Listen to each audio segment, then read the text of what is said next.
Hello everybody and welcome back to Max Sports Entertainment. My name is Deepak Shankar and here we're back with another video regarding the Women's T20 World Cup. And so here we have the the first semifinal between West Indies and Australia for a spot in the final. And so yeah, it was a pretty routine, easy win for Australia.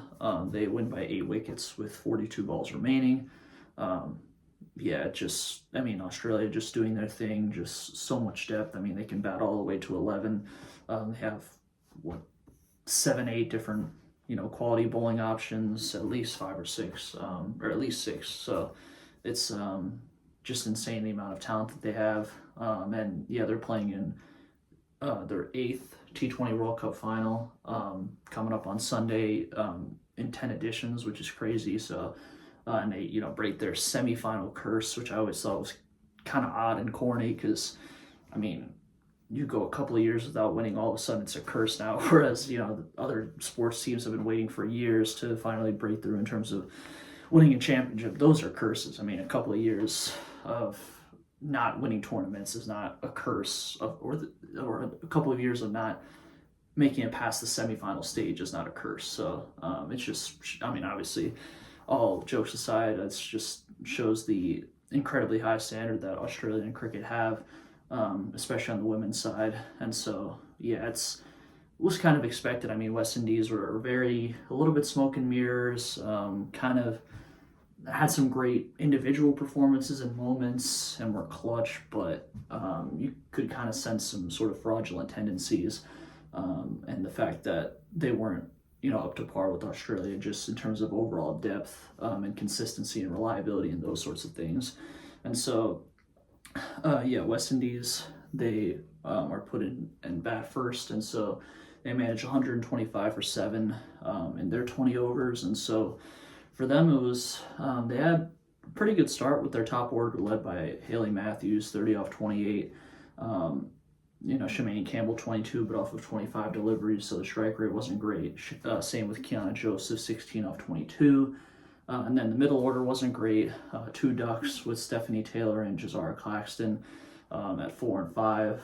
But then they tried to manage a better score and were able to at least salvage it a little bit with Deandra Dotton, especially 26 off 16 with a 162 strike rate. Janila Glasgow too, to a lesser extent, 15 off 13. And so there was definitely some talk about how if they had moved up Deandra Dotton up the order, that maybe they could have gotten closer to, 150, 160 even, to at least make it a much more competitive score to give them a more reasonable chance to be able to defend it. But yeah, just even if they had gotten that sort of high ceiling score and that much more of a competitive score, it still would have been tough with Australia's batting lineup to be able to defend that type of score without basically bowling and fielding out of your mind, and pretty much taking all 10 wickets. And so, yeah, they were only able to manage 125 for 7, where Australia's bowling, just again a great combination of fast bowling and spin. Lucy Hamilton, 2 overs for just 9 runs. And then Georgia Wareham, 3 overs for 17 runs, taking 2 wickets. Annabelle Sutherland, 3 overs for 26, with an economy of 8.5. Kim Garth, 4 overs for 28. So all their bowlers had an economy under 10. And really who made the difference with an outstanding spell was Ash Gardner, 4 for 13. Taking 2 wickets with an economy of just 3.25. It just shows the type of force that she is, both with bat and ball, where she can dominate matches like she did against India with the bat, and then today with the ball, where, I mean, just absolutely unbelievable bowling, really, as a spinner, bowling in all the right areas, very, tactically being very good in terms of being able to read what a batter's thinking and adjusting on the fly, mixing it up with different lengths and lines, and just being a force with the ball. And so, game-changing spell from her. And then Australia put into bat second. They chase it with 7 overs to spare. yeah, and they scored 127 with just 2 wickets lost. And so, yeah, for them, so yeah, with them, I mean, yeah, Georgia Bowl started off 16 off 11, but her wicket was taken by Chanel Henry. Phoebe Litchfield only scored 4. Lise Perry had to retire hurt, unfortunately, so she was only bats for 7 balls and scored 2 runs. But it was really the partnership between one of the openers, Beth Mooney, who scored 61 off 36, and Ash Gardner, who scored 35 off 20. And then obviously, once again, Ash Gardner picking up right where she left off at the bat, like I said, against India. And then Beth Mooney doing her thing in terms of batting well throughout the whole tournament, just showcasing the insane level of depth that Australia has. And so, yeah, I mean, there was really never any doubt that they were going to win. And Beth Mooney, as a really clever left-handed batter, just really playing a lot of great shots on the offside, and then especially hitting square of the wicket, and then also utilizing the leg side a little bit too, in terms of hitting in front of square and behind square. So just, yeah, just clinical destruction by her. And yeah, Ash Gardner just mostly sheer power, just brute force in terms of hitting, and it being very effective with her, the 4 4s and 1 6. Then Beth Mooney hit 8 boundaries, and so 13 boundaries total between the two. And yeah, for the West Indies, just not a good enough bowling performance, especially having to defend such a low total like this at a favorable batting ground like the Oval. Yeah, I mean, Haley Matthews took 1 wicket.